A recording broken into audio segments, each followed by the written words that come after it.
título da mensagem de hoje é Totalmente Curado.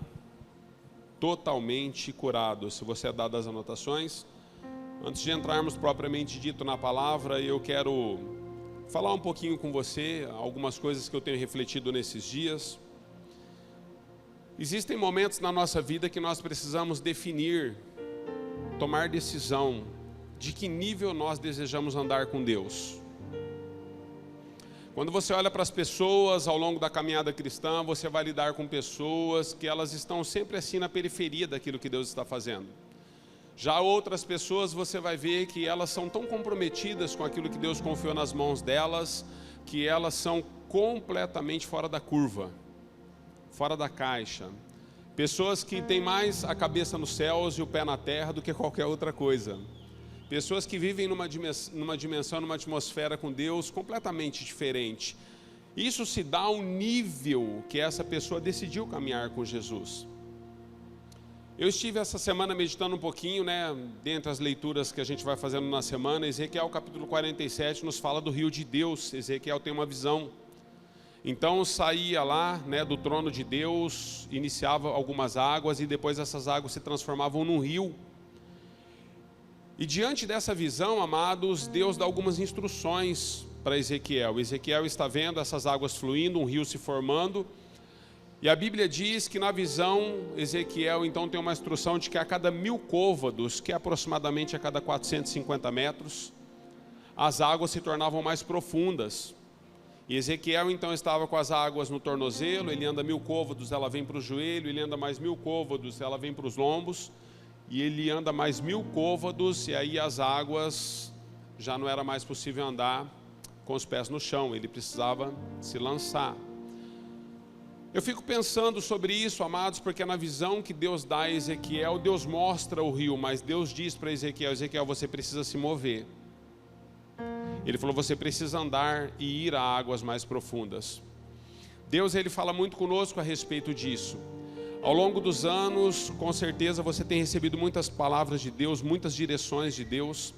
Deus deve ter falado com você de N maneiras, já deve ter se manifestado na sua vida de N formas.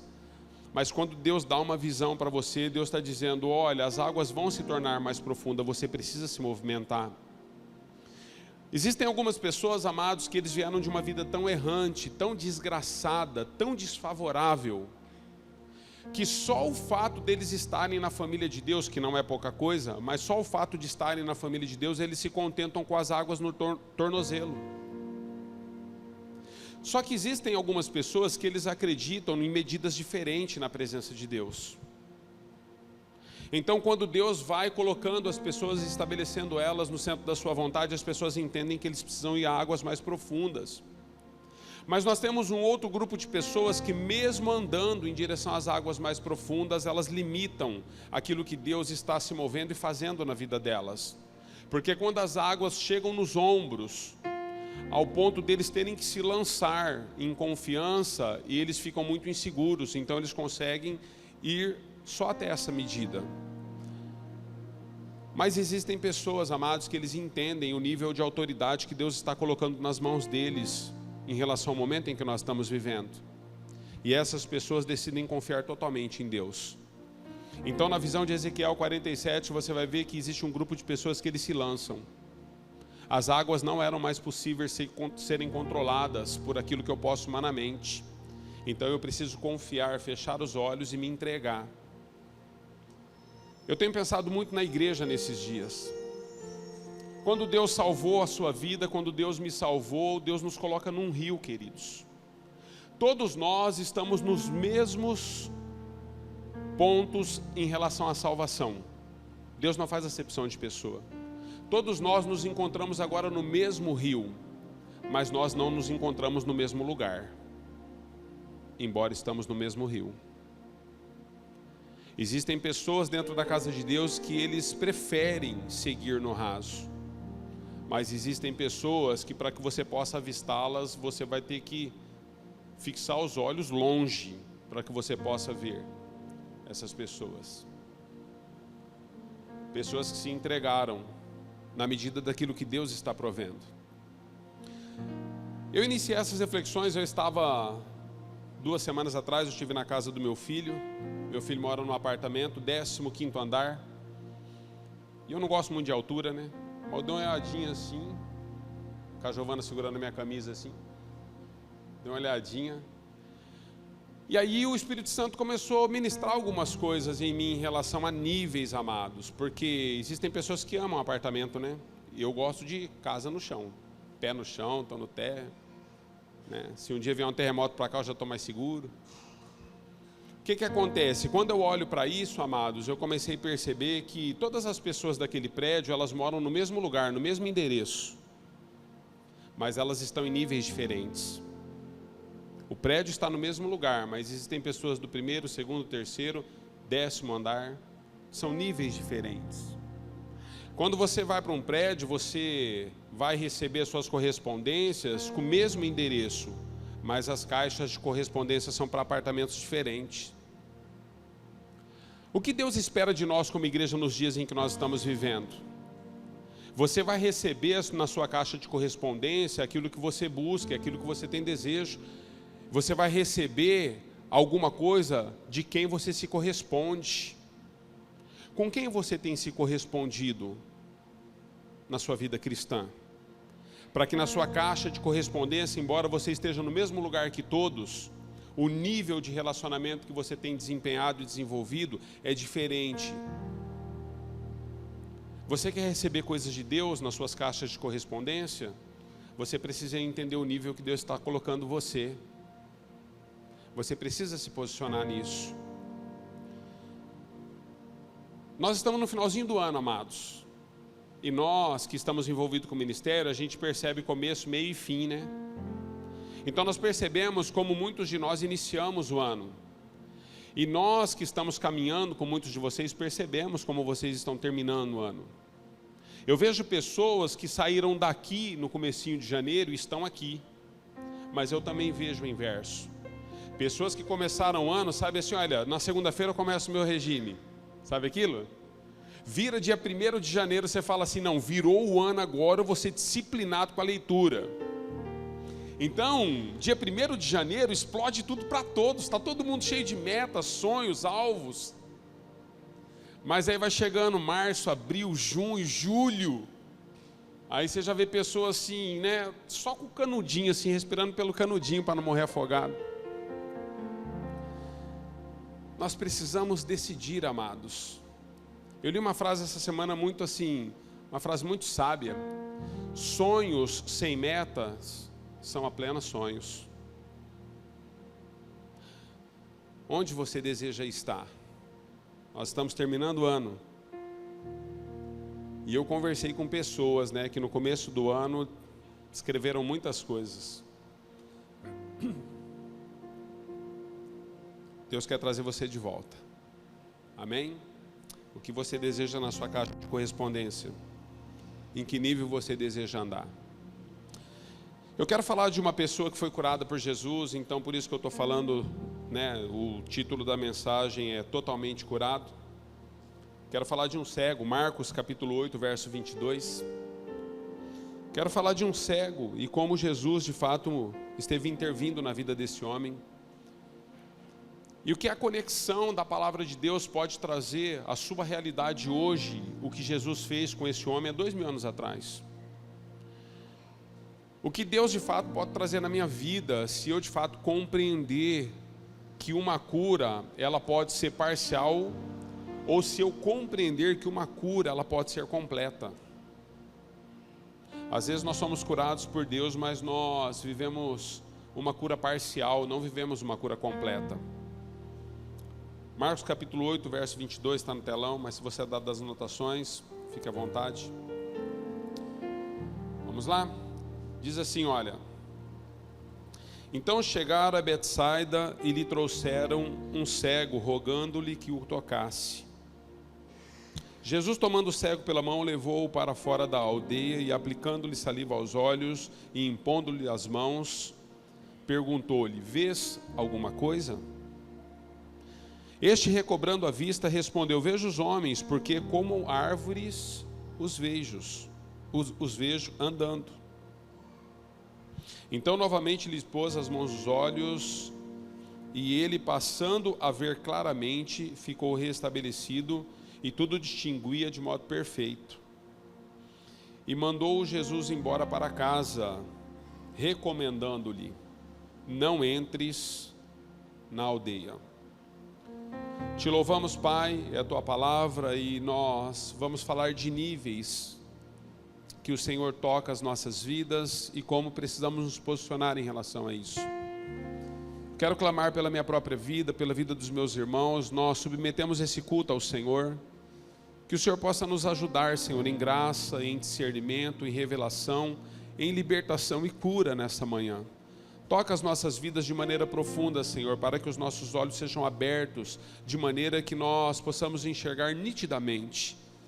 Submetemos a Ti toda distração, Senhor, e se existe algo no nosso meio que possa tirar o nosso foco da Tua palavra, nós repreendemos na autoridade do nome de Jesus todo espírito que se impõe à Tua palavra nesta casa. Nós declaramos fora deste lugar, na autoridade do nome de Jesus. Assim nós oramos por ordem, graça e favor do Teu Espírito em nossas vidas, no nome de Jesus, amém e amém.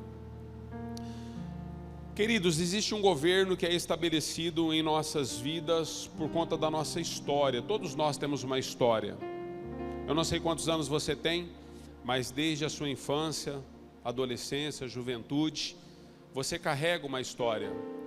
Coisas que foram formatando, né, o seu HD, coisas que foram formatando as suas ideias, são fontes que você recebe, as educações que você recebeu, pelos trilhos que você caminhou. Às vezes você vem de uma família funcional, uma família completamente estabelecida emocionalmente, em todas as áreas, com estrutura. Mas às vezes você vem de uma família completamente desordenada, disfuncional, pessoas que, aos olhos da sociedade, né, são pessoas dificílimas, porque eles dão assim muito trabalho para a sociedade. Eu não sei qual é a sua história, mas a grande realidade é que todos nós temos uma formatação.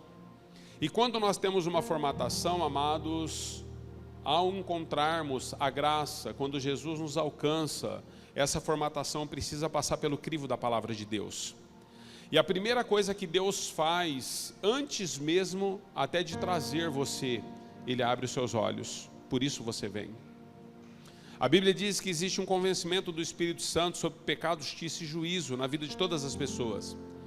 Por isso nós cremos porque antes mesmo de nós tomarmos uma decisão pessoal, houve um convencimento do Espírito de Deus a respeito da velha vida que tínhamos. E esse homem está passando por um momento assim. Havia uma história, havia uma estrutura. Esse homem era cego, ele carregava muitas limitações por conta da cegueira que tinha. Então esse homem, ele é trazido por alguns amigos, por algumas pessoas, a Jesus que passava por Betsaida. Quando esse homem é trazido, algumas coisas são importantes nós considerarmos. Primeira questão, a cura desse homem, diferente de outras curas que Jesus operou no Novo Testamento, a cura desse homem é progressiva. Diga comigo, progressiva. Ele não foi curado instantaneamente. Jesus toca nele, faz um trem lá com a saliva, toca nos olhos dele. Jesus pergunta: o que você está vendo? Ele falou: Senhor, eu vejo pessoas como árvores andando. Ou seja, existem momentos na vida cristã, áreas de deficiências da sua vida, que essas áreas são tocadas pela ação do poder sobrenatural de Deus, mas alguma coisa, e nós precisamos entender o que é isso, nem sempre entenderemos de maneira profunda e plena.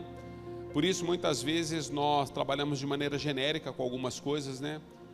Nós às vezes dizemos assim, é pecado. Pecado é tanta coisa, queridos, entende?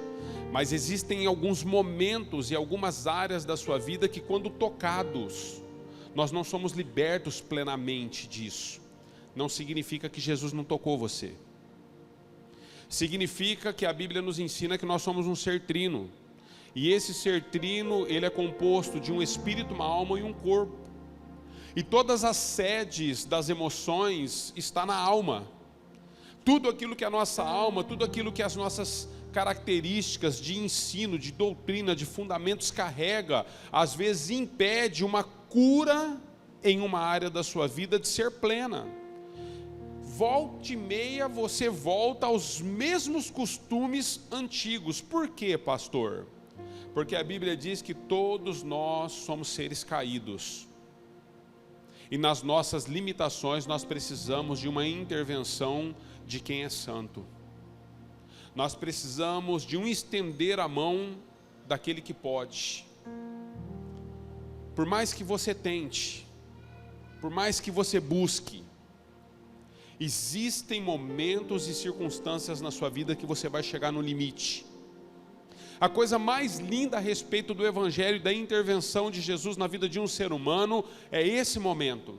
É quando você já fez tudo o que era possível com as suas mãos, com as suas forças, com os seus meios, com as suas formas, e você então chegou no fundo do poço, e em relação àquela situação você diz: Senhor, eu não posso mais, porque a carne é mais forte do que eu, porque as minhas limitações são mais fortes do que a minha decisão. Então é nesse momento que você precisa de um Salvador. É quando Jesus de fato ele intervém uma segunda vez na sua vida, porque de fato você precisa de uma segunda intervenção. Pastor, eu sou menos do que fulano, do que ciclano, do que beltrano, eu estou aquém daquilo por conta dele ter conseguido ou não ter conseguido. Olha, deixa eu dizer algo para você. Existem coisas que você está lutando que outros já conseguiram, mas existem coisas que você já venceu que outros estão lutando. E a vida é assim. Porque nós vivemos, amados, nos nossos dias, muitos altos e baixos em relação às nossas decisões. A vida cristã, amados, é uma vida simples de ser vivida. Nós só precisamos entender como Deus opera. Então eu quero colocar alguns princípios com você, e para você, melhor dizendo, a respeito da cura desse cego. Primeira questão, ele é levado a Jesus. Até por conta da sua deficiência, né, ele se movia mais pela audição. Ele precisou de ajuda. Existem momentos na sua vida que eu e você precisamos ser levados quando nós não conseguimos mais. A grande questão é que muitos de nós não somos levados, amados, porque nós decidimos viver uma vida de aparência. É quando as pessoas acessam as nossas mídias sociais e em todo tempo eles encontram uma pessoa sempre feliz e próspera. Então a visão que as pessoas têm da gente, muitas vezes, não é a visão que nós vivemos na realidade dentro da nossa própria casa, porque nós sempre expressamos para aqueles que estão à nossa volta tudo que é de bom e tudo que é de luxo. Mas dentro da nossa própria casa, nós carregamos muitas dores, sofrimentos, lutas e vergonhas. Esse homem não tinha como esconder a sua cegueira, porque era visível para todo mundo, então ele precisou ser carregado, ele precisou ser levado, ele precisou ser ajudado. Lembra daquele paralítico que alguns amigos pegam ele na maca, eles destelham a casa e descem o paralítico no meio da sala onde Jesus estava operando e cura aquele paralítico? Existem momentos que nós precisamos de uma intervenção de outros que estão próximos de nós. Que momentos são esses, pastor? São aqueles momentos mais ou menos assim, pessoas com quem você desenvolveu uma intimidade maior, que tem liberdade com você para poder colocar o dedo em feridas que você não tem condições de tratar. São pessoas que dizem para você, olhando nos seus olhos porque te amam: olha, o cristianismo que você abraçou realmente é isso que você deseja viver? Você acredita mesmo que essa ausência, você acredita mesmo que esse posicionamento, você acredita mesmo que essa atitude, é assim que você enxerga o Evangelho que te salvou, Cristo que escreve o seu nome no livro da vida, é isso que Ele espera de você? O que isso nos ensina, pastor? Isso nos ensina pessoas levando você a Jesus, mesmo tendo sido já tocado e curado na visão que tem, porque você tinha uma visão completamente diferente em relação ao cristianismo antes de Deus te alcançar. Agora Ele te alcançou, mas ainda pessoas precisam levar você a Cristo, para que você possa entender que nem sempre as suas decisões são as melhores, nem sempre as suas decisões estão conectadas com a vontade de Deus. Você já fez as contas e você já parou para pensar quantas vezes as suas limitações te impediram de chegar a Jesus? Você já fez essas contas? Quantos fizeram? Eu já fiz, amados. Houve um período na minha vida que eu era muito mais orgulhoso do que eu sou agora.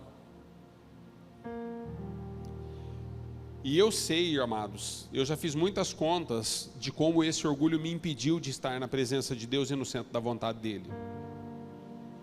E aos poucos Deus foi precisando trabalhar essa questão do orgulho em mim.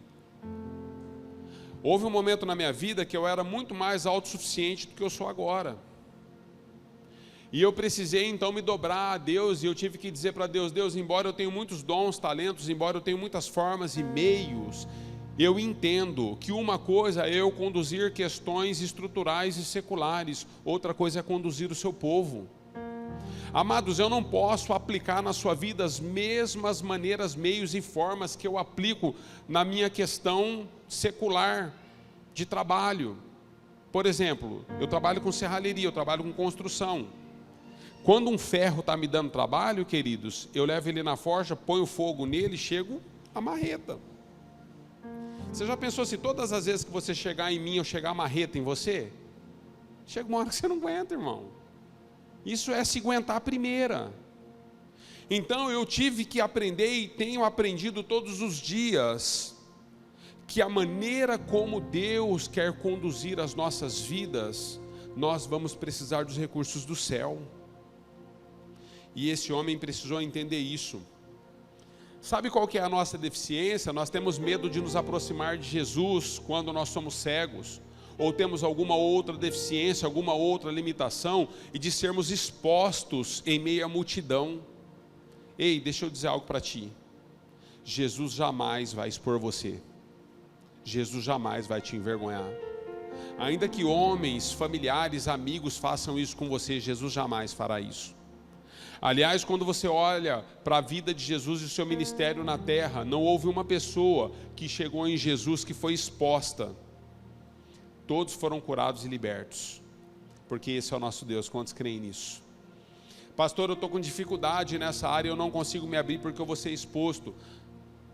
Ore a Deus, pergunte para Ele qual é o melhor caminho, procure pessoas que não vão expor você, se entregue, deixa que Ele possa completar a obra e a cura na sua vida. Jesus cura aquele homem, amados, e depois de ter tocado ele pela segunda vez, que ele já estava enxergando nitidamente, Jesus traz uma instrução a ele, falou para ele: olha, deixa eu dizer algo para você, você vai voltar para casa, mas não volte para a aldeia.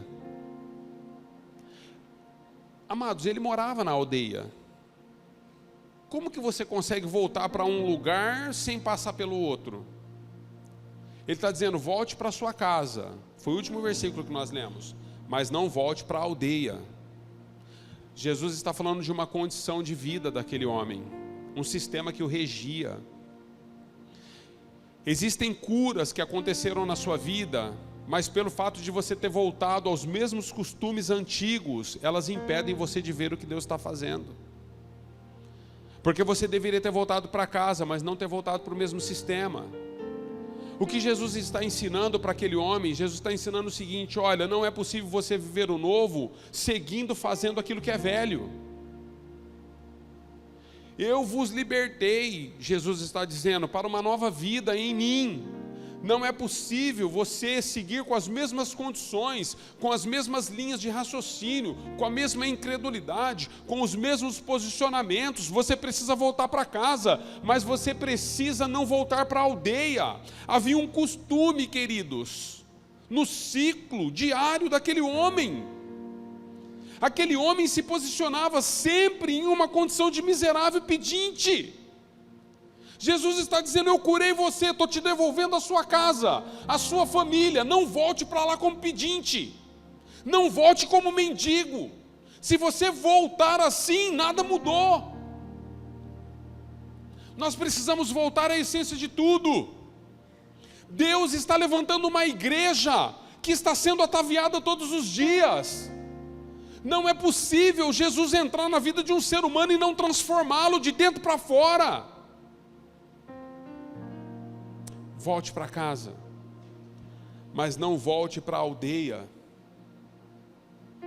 E quando Jesus toca aquele homem, Jesus pergunta para aquele homem: o que você está vendo? Jesus poderia ter perguntado para aquele homem: você está enxergando? Você não estava enxergando, você está enxergando? Ele poderia ter dito: estou enxergando, Senhor. Meio turvo, vendo pessoas como árvores, mas estou enxergando. Jesus não pergunta isso para ele. Jesus pergunta: o que você está vendo?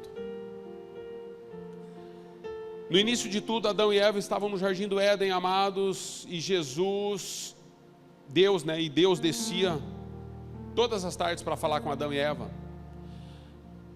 Adão e Eva pecaram, saíram da presença de Deus. Deus volta no finalzinho da tarde para falar com eles, no mesmo dia em que eles caem. E Deus pergunta para ele: Adão, onde você está? O que você está vendo? Não é se você está vendo. Deixa eu dizer para você: onde você está vai determinar o que você está vendo. Às vezes nós voltamos para casa da mesma forma que estávamos antes de sermos curados. E a posição que nós temos dentro de casa nos faz ver as mesmas coisas que víamos. Então o que você está vendo? Se você foi curado, liberta, e você continua vendo o seu cônjuge da mesma forma que você estava vendo, então a cura não te alcançou. Ainda que o seu cônjuge, ainda que os seus filhos, ainda que os seus parentes, ainda que o seu patrão seja a mesma pessoa, esteja na mesma posição, com o mesmo orgulho, ainda que eles estejam assim, você precisa voltar para casa. E o que você está vendo? Está nas drogas, mas eu vejo um discípulo do Senhor, que Deus está libertando, está tocando, está curando, está enfermo, mas eu estou declarando já a cura, porque eu estou vendo ela curada, eu estou vendo ele curado. O que você está vendo? Mas o lugar onde você está, como foi com Adão, determina muito o que você vê. Porque às vezes você volta para a aldeia, se relacionando com as mesmas pessoas, que todas as vezes que o Espírito Santo te ministra uma palavra de coragem, de incentivo, aquelas pessoas fazem você enxergar da mesma forma que você estava enxergando. E eles dizem: rapaz, abandona isso daí. Abandona, não vai dar em nada, abandona. Não abandone, queridos. Deus está te chamando para águas mais profundas, não abandone. Ele está fazendo, você precisa seguir crendo, olhando pela percepção do Espírito e não pela sua mais. O que você está vendo?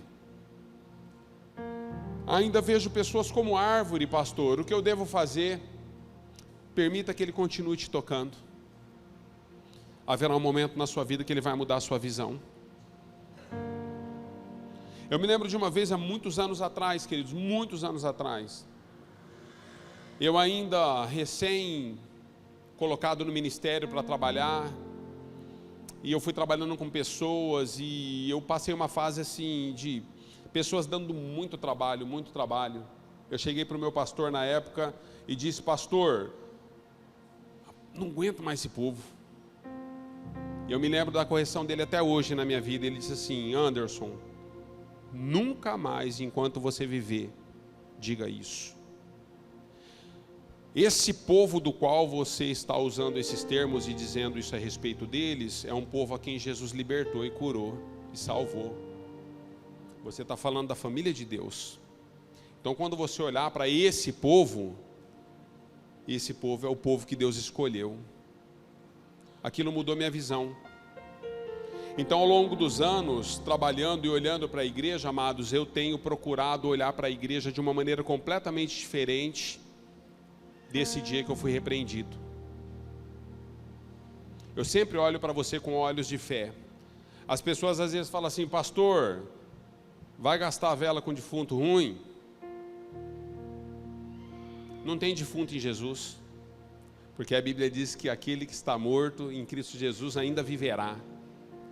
E se um galho cair seco na terra, Jesus faz ele brotar de novo, porque ele traz vida, porque nós servimos um Deus de ressurreição, um Deus que traz vida, que traz à existência aquilo que não existe, que abre portas onde não tem. Nós precisamos entender, amados, como nós estamos enxergando as coisas, e isso vai determinar muito como você vai sair desse momento em que você está enfrentando. Ah, quando lá no primeiro amor eu era assim, eu era assado. Olha, não é quando lá no primeiro amor. O mesmo Espírito que te habitou quando você veio a Jesus é o mesmo Espírito que está em você hoje. O Espírito Santo de Deus. Se você sofreu alguns danos em meio à sua caminhada, se você teve algumas intempéries aí que te desanimou, algumas frustrações, algumas lutas, deixa eu dizer algo para você, é o mesmo Espírito. Eu estou há 28 anos caminhando com esse Espírito, com esse Jesus, e ao longo desses 28 anos, amados, tal era o meu amor lá, hoje é muito maior. Então não espere você voltar ao primeiro amor. Só siga crendo, vendo e enxergando que o primeiro amor nunca largou de você. Você pode ter passado por dias difíceis, mas Deus segue no controle de tudo. Esse homem passa por um grande desconforto, queridos. Eu estou finalizando. Você está aqui ainda? Esse homem passa por um grande desconforto. Sabe por que ele passa por um grande desconforto, amados? Porque uma das coisas mais difíceis na vida de um cristão é a mudança de mentalidade. Não existe nada mais complicado na vida cristã, para mim e para você, do que a mudança de mentalidade. Porque, libertar, Jesus liberta, curar, Ele cura, salvar, Ele salva. Agora, a mentalidade, amados, é algo que eu e você precisamos trabalhar com ela. A mudança de mentalidade, amados, não tem a ver com a sua salvação somente no ato da salvação. A mudança de mentalidade, ela está muito mais ligada a um processo de doutrina chamado doutrina de santificação. Quanto mais você e eu nos posicionamos em resposta a uma santificação por aquilo que nos alcançou, mais a nossa mente é transformada. Romanos capítulo 12 diz que nós devemos ser transformados na nossa mente, para que nós possamos apresentar a Deus um culto racional.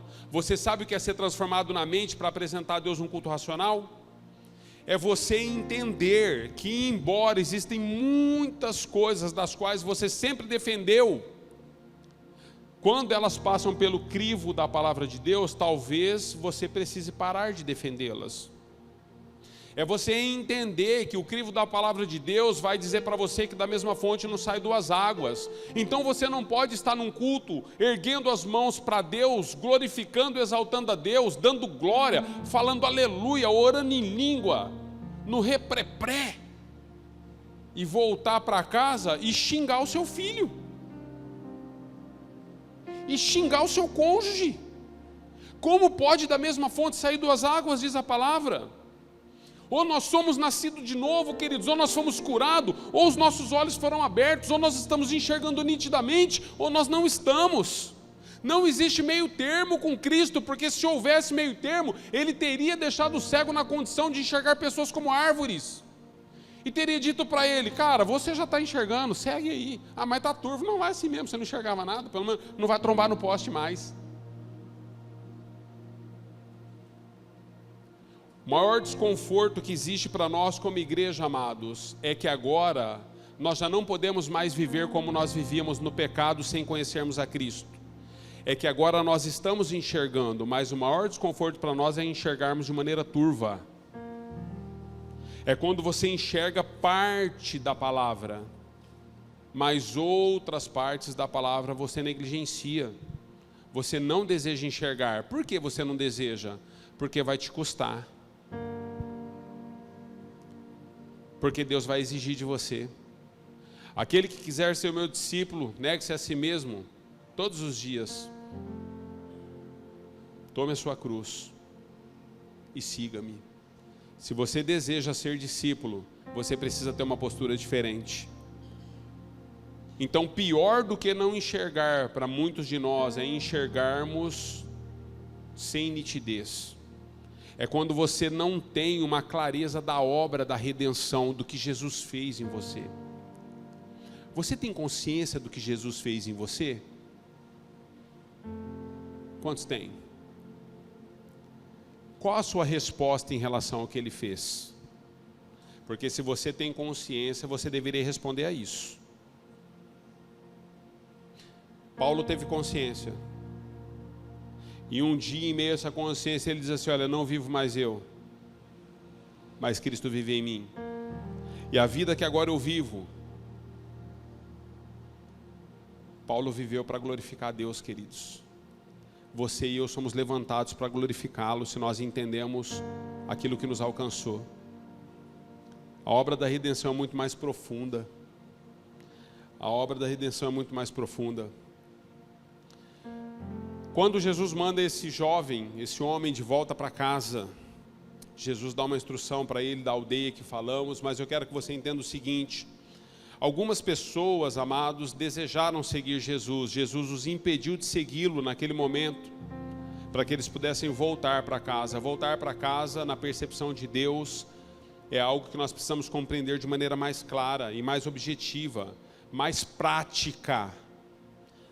Marcos capítulo 5, 18 e 19 diz assim: quando Jesus estava entrando no barco, o homem que estivera endemoniado suplicava-lhe: Senhor, deixe-me ir contigo. Jesus não o permitiu, mas disse: vá para casa, para a sua família, e anuncia-lhes quanto do Senhor você recebeu e o quanto o Senhor fez por você, tendo misericórdia de ti. Deixa eu dizer algo para você. Essa passagem é daquele jovem gadareno que tinha uma legião de demônios que atormentava ele. Jesus liberta ele. Quando ele está liberto, ele falou: Senhor, deixa eu ir contigo. Voltar para casa, amados, tem a ver com uma vida que não está composta somente desse momento social que temos. Quando eu e você, reunidos com a congregação, nos apresentamos como estamos. Olha que legal, olho vocês assim, ó, parece que vocês têm areola na cabeça, parece um monte de anjinho assim, sabe? Vocês olham para mim, não é assim? Todo mundo arrumadinho, limpo, cheiroso. Mas não é isso, queridos, que Jesus pretendia para aquele gadareno. Jesus falou para ele, como disse para o cego: volta para casa. Deixa eu dizer para ti, existem coisas que você já produziu na sua família, que você precisa voltar para a sua família para que isso seja restaurado. Pastor, o meu filho não quer Jesus. É lógico que ele olha para a sua vida. Eu também não desejaria. Pastor, a minha mulher é um tormento. Apesar que cada um tem a mulher que merece, né? Pastor, a minha vida é um tormento, a minha família, a minha esposa, os meus filhos. Lógico, queridos. Qual a última vez que ela viu Cristo em você? Ou ela vê Cristo em você só nos cultos, só nas células, só nas confraternizações? Existem pessoas que eles se tornaram tão ambiciosas em relação às coisas do mundo que eles acham que Jesus, na verdade, é um passe livre, para que eles possam conquistar tudo que eles desejam na vida, ambições e uma série de outras coisas. Existem pessoas, amados, que quando Jesus, na verdade, tirou a cegueira dos olhos deles, eles continuaram enxergando de maneira turva, trouxeram Jesus como se Jesus fosse um cartão de crédito, para que eles pudessem conquistar tudo que eles desejam. Pessoas que estão lutando nos nossos dias precisam entender os combates que estão travando. A igreja precisa voltar para casa, e a igreja precisa corrigir dentro de casa o que é necessário. Aquela mulher que perdeu a dracma dentro de casa, ela ilumina tudo e ela vai fazer uma faxina em casa, para que ela possa encontrar a dracma perdida. Precisamos voltar para casa, queridos. Precisamos colocar ordem nas coisas que nós estamos envergonhando a Jesus lá fora. Voltar para casa significa o seguinte: para quem que você deve? Paga. Paga, queridos. Com quem você precisa fazer concertos, faça. Voltar para casa significa o seguinte: quantos cliques você dá no celular em pornografia durante a semana, e quantos cliques você dá nas coisas que Deus tem para você, no seu relacionamento com Ele. Voltar para casa significa isso. Voltar para casa significa quantas mentiras você tem expressado lá fora, diante das verdades que você tem vivido. Voltar para casa significa você voltar para dentro da sua casa e você ter um testemunho daquilo que Deus fez hoje. Não que Ele fez em 1983, quando você conheceu a Jesus. Muitos de nós temos condições, queridos, de seguir uma vida dando testemunho de 1990. Porque se nós perguntarmos o que Deus fez na nossa vida, se as pessoas perguntaram o que Deus fez na nossa vida ontem, nós não temos o que testemunhar. Porque já fazem semanas, meses, anos que nós não temos uma experiência real e profunda com o Espírito Santo. Voltar para casa, amados, significa nós termos a nossa vida de intimidade, que aqueles que estão convivendo e vivendo à nossa volta possam desejar o autor da cura da nossa cegueira. As pessoas têm desejado a Cristo por conta de você, por conta de mim, por conta da comunidade. Se a comunidade for tirada do bairro hoje, será que o bairro sentiria a falta da comunidade? Se a comunidade for tirada de Presidente Prudente, a cidade sentiria a falta da comunidade? Se eles não sentirem a nossa falta, amados, nós não estamos voltando para casa. Nós voltamos para a aldeia, pelos mesmos costumes antigos que tínhamos. Amém? Eu amo vocês.